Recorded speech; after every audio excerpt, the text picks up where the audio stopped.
আজকে যশোরে কাপড় কিনতে গিয়ে তৃপ্তি আন্টির সাথে দেখা। আন্টিকে সবাই চিনেন, তৃষা আপুর মা। এই যে খালামণিও আসছিল, আমাদের কিন্তু সব এক জায়গায় বাড়ি, যশোরেই। এই যে তারপর আমার যে কাজ সে কাজ করতে শুরু করে দিলাম। এই যে কাপড় দেখতেছিলাম, একটা ভাইয়া হচ্ছে তার মেয়ের জন্য দুইটা ড্রেস তৈরি করবে, একটা হচ্ছে আবায়া আর একটা হচ্ছে গাউন।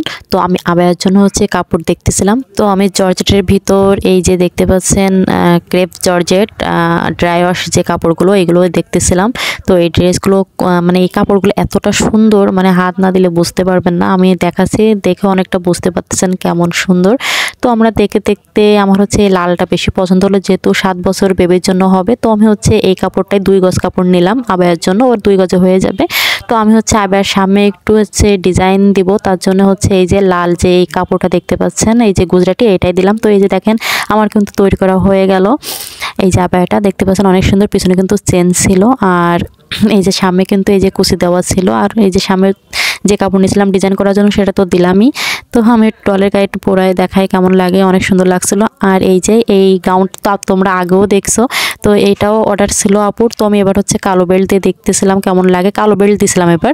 তারপরে এই যে আমি একটু ডলের গায়ে পরে তোমাদের দেখাই কেমন লাগে। এটা কিন্তু 7 বছর বেবির জন্যই কিন্তু ছিল। তো তোমাদের কাছে কেমন লাগলো অবশ্যই কিন্তু জানাবা। আর অবশ্যই আমার ভিডিও তোমাদের ভালো লাগলে অবশ্যই লাইক কমেন্ট শেয়ার করবা। ধন্যবাদ সবাইকে।